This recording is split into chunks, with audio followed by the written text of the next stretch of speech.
Waspada, konsumsi 3 sayuran ini karena bisa membuat kreatin Bapak Ibu menaik dan fungsi ginjal turun. Nah, ini perlu diperhatikan. Sekali lagi, penting untuk atur pola makannya terlebih dahulu agar tepat dengan kondisi Bapak Ibu dan atur kembali pola makannya. Pola makan yang tepat bisa Bapak Ibu dapatkan pencet tombol bintang kuning yang ada di sini. Nah, Bapak Ibu, sayuran yang perlu diperhatikan itu adalah sayuran yang mengandung kaliumnya yang tinggi.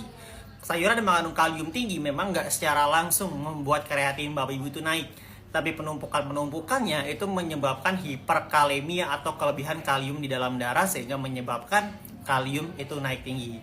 Yang pertama itu adalah sayuran wortel. Nah, bagi Bapak Ibu yang suka mengkonsumsi wortel dan diolah menjadi sayur sop, itu perlu juga diperhatikan dan dikurangi.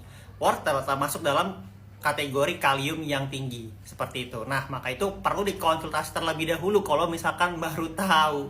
Nah, Bapak Ibu kalau mau konsultasi sama saya, caranya tinggal pencet tombol plus yang ada di sini supaya komunikasi kita tidak dibatasi oleh TikTok dan saya bisa membalas pesan dari Bapak Ibu. Kalau juga mau konsultasi dan jangan lupa di-share ya, seperti itu. Nah, yang kedua, itu brokoli. Nah, brokoli termasuk juga memang sayuran yang bagus, yang vitaminnya juga bagus, vitamin tinggi dan mengandung vitamin K. Tapi perlu diperhatikan Bapak Ibu, brokoli itu termasuk kaliumnya yang tinggi. Nah, dan yang ketiga Bapak Ibu, itu perlu diperhatikan juga labu kuning, kembang kol, bayam ya. Ini langsung sekaligus 3. Kenapa? Karena ini juga termasuk kaliumnya tinggi. Nah, ini yang sering saya banyak temukan kasus, saya baru tahu Pak. Akhirnya baru ada kata baru tahu. Ternyata kalium tinggi gak bagus untuk ginjal. Kalau misalkan sudah EGFR di bawah 90, itu sudah ada penurunan fungsi ginjal. Artinya perlu membatasi konsumsi segala sesuatu yang mengandung kalium.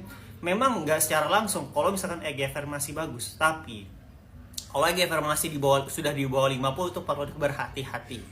Atur kembali pola makannya dan cukupi kebutuhan nutrisi, itu 2 hal yang berbeda.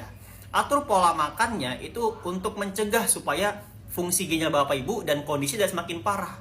Nutrisi untuk mencukupi kebutuhan nutrisi yang sebelumnya memang tidak mencukupi. Kalau kejar dari makanan itu sudah ketinggalan Bapak Ibu. Kualitasnya ayam sekarang, saya selalu katakan protein yang paling bagus untuk penderita gagal ginjal itulah ayam, dada ayam tanpa kulit. Kebayang Bapak Ibu, itu 2 kualitas yang berbeda. Ayam sekarang banyak pilih ayam broiler. Padahal sebetulnya yang paling bagus itulah ayam kampung. Dari segi harga juga jauh berbeda. Itulah 2 kualitas. Nah, kalau dari soal buah yang bagus juga salah satu dikonsumsi penderita gagal ginjal itulah apel. Apel sekarang sama apel 20 tahun yang lalu itu kualitasnya itu berbeda. Itulah yang saya katakan, kalau misalkan kita mengejar di pola makannya aja itu sekarang tuh nggak cukup. Pola makan untuk mencegah supaya kondisi tidak semakin parah. Nah, nutrisi ini